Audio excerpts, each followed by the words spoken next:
Valencia in late November doesn't breathe. It waits. The air sits heavy with the perfume of burnt tires, cut-up nerves, and unfinished business. The paddock has gone quiet in that strange way only MotoGP can manage after a season that should have left everyone deaf from chaos. Ducati red still stains the tarmac. Aprilia pride still floats like smoke. KTM's bruises still pulse under the lights. But the silence hangs like a dare, as if the circuit itself is whispering, "What now?" Because 2025 didn't end like a normal season. It ended like a split personality. On the left side of the Ducati garage, a kingdom rebuilt. Marc Márquez walked out of this year with a title locked so early that rival crews stopped checking the standings. 25 wins across formats. Domination so cold it felt like a machine was wearing a man's skin. A comeback that disrespected physics, age, and the idea that legends fade. On the right side of the same garage, a man trapped inside his own shadow. Francesco Pecco Bagnaia didn't lose speed. He lost the language of the GP25. The motorcycle that made Marc feel immortal made Pecco feel like he was drowning inside his own resume. The two-time champion survived the season by grabbing moments of brilliance like debris in a flood. But brilliance doesn't pay rent in a championship ruled by a predator. Yet here they were, sitting under the same roof, tied to the same future, breathing the same air. And Marc, with the crown freshly polished, didn't push Pecco down. He lifted him. He told the world, "We need Pecco to come back to his level. He's super sensitive. He will help Ducati a lot for the future." No mockery, no smugness, just a champion telling the truth with the same calm he uses to destroy others on track. He even reminded everyone that at Motegi, the day Pecco took 37 points, he was chasing him and couldn't catch him. That wasn't charity. That was clarity. Marc Márquez sees the sport without fog. When he says a rider is still fast, he's not being polite. He's reading the battlefield before the smoke clears. But how did we get here? Why does a king have to vouch for a champion who once ran the factory like a monarchy of his own? Why does a rider who ruled 2022 and 2023 now need December and January to reset his entire soul? Because the GP25 didn't bend to him. Because the championship doesn't pause for sensitivity. Because Ducati's future is crowded with killers who don't care about history. Acosta wants this bike. Quartararo wants this bike. Aldeguer, Di Giannantonio, Bezzecchi, Martin, every single one of them wants the red throne. In this sport, mercy is a luxury, and time is a thief. If Pecco doesn't evolve faster than the new world forming around him, what happens to Ducati's long-term vision? If Marc is right about Pecco, then why did the season feel like the universe was trying to erase him? Comment your reaction. The story of 2025 inside Ducati didn't start with failure. It started with expectation thick enough to choke a paddock. The moment Mugello 2024 detonated the rider market and Ducati pivoted toward Marc within 24 hours, the whole world agreed on one prophecy.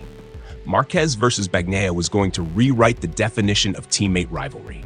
Two brands of aggression. Two types of world champions. One throne.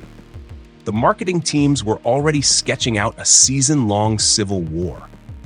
The engineers quietly prepared for tension. The journalists sharpened their knives for the storylines waiting to explode. But when the lights went out in Thailand to open the season, the script warped beyond recognition. Marc didn't rise, he ascended. Pecco didn't fall, he unraveled. What should have been an equal fight turned into a one-sided dissection. The GP25 let Marc play God, slicing corners, overriding limits, bending the bike around his instincts. For Pecco, the same bike felt like a riddle with no answer. And that, right there, was the fracture that Ducati didn't account for. Because Pecco's entire identity as a rider lives inside precision. His strength is discipline, not chaos. Margins, not miracles. Calculated pressure, not desperation. But the GP25 didn't want calculated. It wanted violent entry. It wanted instability through the apex. It wanted a rider who enjoys dancing with disaster. Marc was born for that dialect. Pecco speaks an entirely different language. He tried to learn it mid-season. The bike responded by throwing him at the gravel again and again. 9 DNFs don't lie. You can't pretty it up. You can't massage it into narrative. You can't blame luck across an entire calendar. 9 DNFs is structural collapse. It's geometry arguing with muscle memory. It's sensitivity getting crushed under a motorcycle that rewards savagery. And while Pecco was wrestling the ghost of a setup he couldn't trust, the competition smelled blood. Aprilia started rising from Silverstone. Bezzecchi turned into a quiet storm. Martin's reputation burned down, but his raw speed, when not wrapped in bandages, still had teeth. Acosta kept accumulating podiums with no wins yet, like a volcano storing pressure. Even Quartararo, stuck inside Yamaha's V4 soap opera, was eyeing Ducati with a hunger he didn't bother hiding. Everyone wanted Pecco's seat. Everyone had reasons to believe they deserved it more. When Marc crashed in Mandalika and the title was technically sealed, the spotlight should have burned straight onto Pecco. He should have taken control. He should have stabilized his season. Instead, the opposite happened. Japan fooled everyone. The perfect weekend, the double victory, 37 points. Pecco looked like the old monarch again, riding with rhythm, clarity, and the sharpness of a man who found the correct page of his old book. Marc himself acknowledged it. I was pushing. I could not catch him. When a champion like Márquez admits he chased and failed, that isn't respect. That is warning. For a moment, it felt like the rivalry was back on schedule. And then, the collapse returned. From Motegi onwards, the factory Ducati side of the garage went spiraling into extremes. Set up swings that led nowhere. Tire miscalculations that made warm-ups feel like experiments. Desperation disguised as innovation. The bike didn't behave, the rider didn't adapt, and the results stopped existing. Not bad results, not inconsistent results. Just nothing. 0 finishes after Japan, 3 crashes, 1 sidelining. A season's second half that read like a requiem. The most painful part? Pecco wasn't slacking. He wasn't lazy. He wasn't ignoring the problem. He sought help. Marc tried to lift him. Ducati tried to recalculate him. Casey Stoner tried to reset him. Pecco did everything a fallen champion is supposed to do. But MotoGP is a sport where doing everything sometimes means nothing. When a bike and rider fall out of harmony, the sport becomes an executioner. Yet through all of this, what stood out wasn't Ducati's panic. It was Marc's calm. People throw around the word political when Marc speaks nicely of his teammate, but the truth is cleaner than that. Marc has fought Rossi, Lorenzo, Pedrosa, Dovizioso, Quartararo, and a haunted version of himself. He knows the anatomy of a champion. He knows the difference between lost technique and lost belief. What he saw in Pecco wasn't a dead rider. It was a misaligned one. But in MotoGP, misalignment is fatal if you don't correct it fast. The champions of tomorrow, Acosta, Aldeguer, Quartararo, Bezzecchi, aren't waiting for Ducati to organize its emotions. They're waiting to steal Pecco's chair. And the factory isn't sentimental, it's strategic. If Pecco doesn't reset in Malaysia Test 2026, the paddock won't blame Ducati. They'll blame fate. Because destiny doesn't protect you once the grid stops believing you're part of its future. And that brings the question forward. Was Pecco's downfall caused by the bike or by a refusal to adapt before the world overtook him? Comment your verdict. Let's strip the emotion out.